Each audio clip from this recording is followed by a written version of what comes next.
Hey y'all, welcome to a video here on Rich Aesthetic, and this is an aesthetic tech video on the Razer Kishi Ultra. I made a video years ago about the original Razer Kishi, and I really liked it in that. A little bit different now is that I'm living in China, so I wasn't able to play any of like the mainstream games like Call of Duty Warzone, neither the AAA game Assassin's Creed, which kind of sucks. But I was able to play a plethora of Apple Arcade games, Minecraft, of course, and then also I played Alien Isolation, which was surprisingly fun. All right, let's jump into this. Different from the competitors like Backbone and the original Razer Kishi, this is not a Joy-Con style Nintendo Switch, right? Instead, it's like an Xbox controller split in two. And it is more similar to the Xbox One in form factor than the PlayStation One. Now, all the buttons are mechanical and they sound great.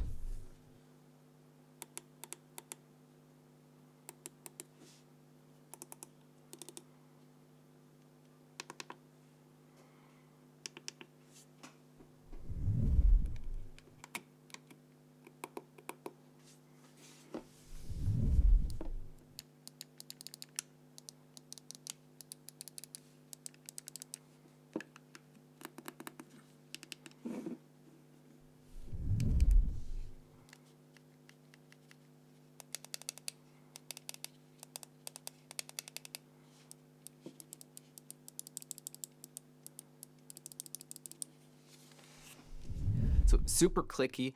One of the downsides here, and this is really the only downside that I have for this controller, the ABXY buttons are just like when you depress them, they're just a little bit more mushy or resistant than I would like them to. Now, once you get past that, it does end up being a mechanical click, but compared to the Xbox controller, the button just doesn't depress as easily. So I don't know what that's about. Maybe over time it'll be worn out. I've only been playing with it for about a week, and I am going to be returning it because I'm not that serious of a gamer, but I'll get back into that later. Now, the design is it expands, right? So you can put in an iPhone regular size, a Max size, a bigger phone, all the way up to an iPad mini. Now, no, this doesn't work with an iPad Pro. I did try with my 13-inch. It's just a little bit too big. Not that you can't use it, but I'll also get into that in a moment. It's pretty sturdy. You would think it might not be, but you can't really twist it. I mean, if you use a little bit of force, you can, but you're never going to be doing that unless I guess if you are rage baited in a game and then you decide to just go crazy with the controller. Yeah, I guess in that situation, maybe don't buy this. But really, it should be fine with anything. You can't twist it inwards or outwards on itself either, which something I've noticed with some third-party controllers for the Nintendo Switch. They're not made very well. I think there's like a one that's going viral from a company called Nixie. They have like the retro style Nintendo controller that you could put onto the Switch. Yeah, well, in my experience, the way that connects, it just kind of it's uncomfortable. It clicks. But this Razer controller is super solid, and I didn't notice anything like flexing or anything. The back of it is also open, so it allows for good heat dissipation because you do know the iPhone does get pretty hot, to be honest, especially if you're playing with uh, like higher graphics settings. To put the phone in, you'll start with the USB-C side, plug that in, and then pull the controller apart, and then the iPhone fits in.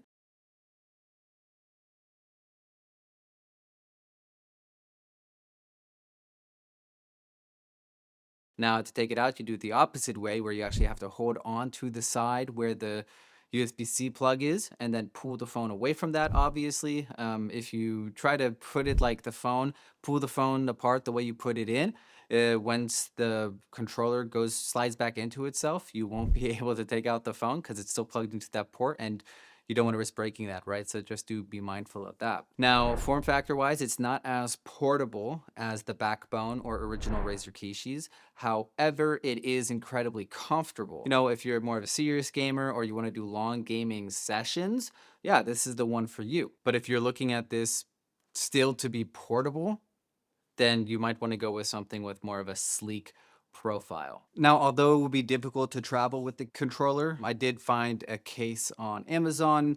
Don't lash out at me if it's a shit product, but it's pretty cheap, 20 bucks, and then you'll be able to travel more easily with the controller. I have not tried that case though. Now, a key feature of the controller, I would say, is the Nexus button, which essentially launches the Razer Nexus app, which is similar to Apple's TV app.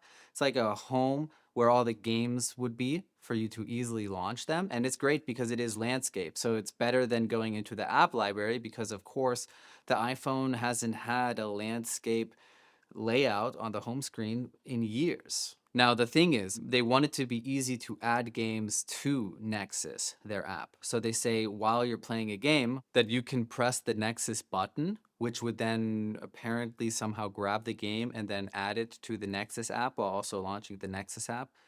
That didn't work for me.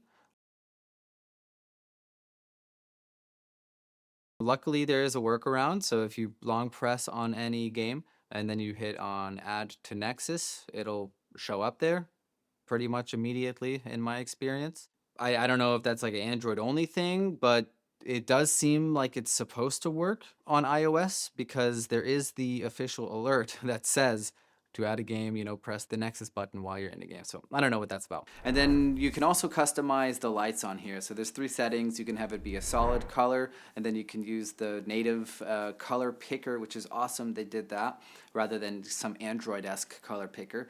And you can set it to any color you want. Then there's also the spectrum, so it'll just kind of slide and it'll be symmetrical on both sides of the color, right? And it'll go through all the colors. And then there's also wave, and that'll go from like left to right, I believe, and it'll change the colors. And for both the spectrum and the wave, you can change the speed. Now, as you're customizing it, it's kind of weird, at least in my experience. I was trying to I left the menu and then I would notice, wait, didn't I just set it to spectrum? But it would still, the setting I had set it to prior, so it was the wave, and I wasn't able to get it to stop doing the wave light thing. So I think it's a little bit sticky or so. So just be patient with that, set it and forget it, and you won't really have any issues with it. Of course, I mean, they're just lights, so who really cares, right? Now, something kind of cool about the controller is that there are two customizable third trigger type button. So if you, for example, want to run while mining, but also jumping, I guess, in Minecraft, you could, set the left trigger to be the A button, or sorry, not the trigger, but the left like macro or customizable button to be the A button. And then you'll be able to do all 3 of those things at the same time. And there's one on both for both of your trigger fingers. So kind of tight. Now, personally, I think the location of that customizable button is kind of stupid. Maybe you true gamers out there would have a better use for those buttons or would know what to better set them to. I would have preferred them like down here, kind of like a paddle or something. Don't know why they didn't go that route because there's plenty of space on the back of the controller, I think, to do that. So anyways, if they were to ever make a version 2 of this, I think they should do that, and then I'd be down. Now, I said earlier, you can't use it with an iPad, and what I meant by that was it's you just can't pull it apart far enough, which is kind of a shame. I mean, yes, I know it would be ridiculous to have a 13-inch iPad in your hand with the controller, but man, that'd be just so much fun, right? They're so powerful, and the screen is so good. That doesn't mean you can't use the controller with the iPad, though. With the USB-C cable, very easy. You just plug it in via USB-C, and it'll work like immediately. Here I am playing games with it on the iPad. You could use this if this is the only controller you're going to buy. Well, it'll work with all your devices. Now, would I recommend this controller or not? I mean, it's $150. If you're going to use it with all your devices and you're only going to have one controller, I think this would be the one you want to go with, especially if you plan on doing a lot of gaming on your iPhone. But if you just want to use it with something like a larger iPad or your MacBook, I would just honestly go with a regular controller like from Xbox because it is cheaper, I think like $70. And you can still use it with the iPhone sometimes. Of course, you wouldn't have the easy, way of hooking it up. But if you're not that much of a gamer like I'm not, I would do it. The reason I'm not keeping it is specifically because the game I spend the most time on, being the main line of Pokemon games, Nintendo being the gatekeeper that it is of games, doesn't allow you to play them on any device besides their own.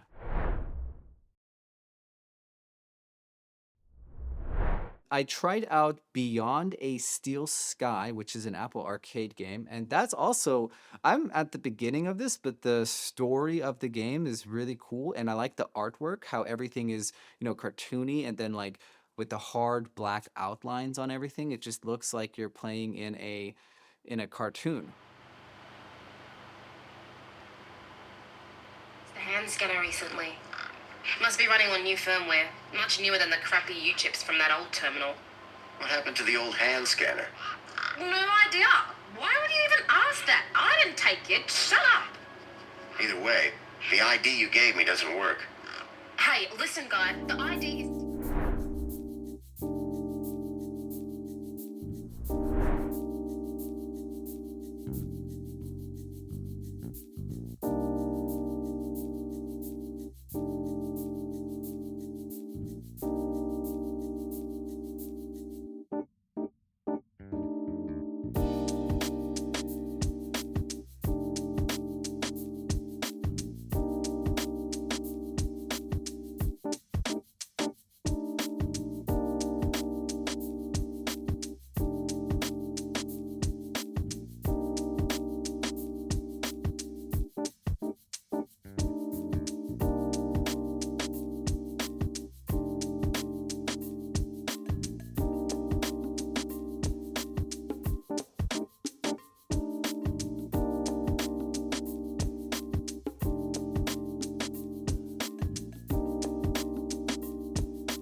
The last game that I was trying was Alien Isolation, and that is a beautiful game. I haven't unlocked it. I'm still in the beginning.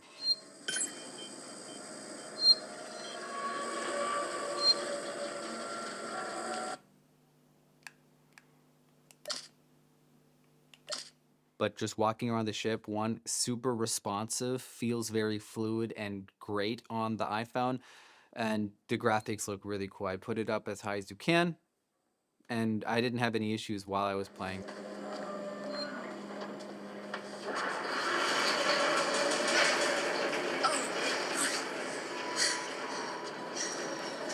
Those are my thoughts on the Razer Kishi Ultra. Let me know down in the comments below if you're going to buy the controller or not. And while you're down there writing that comment, consider smashing that like button and tickling the subscribe button to help us get to 700 subscribers. That is the next goal. Until then, Rich Aesthetic out.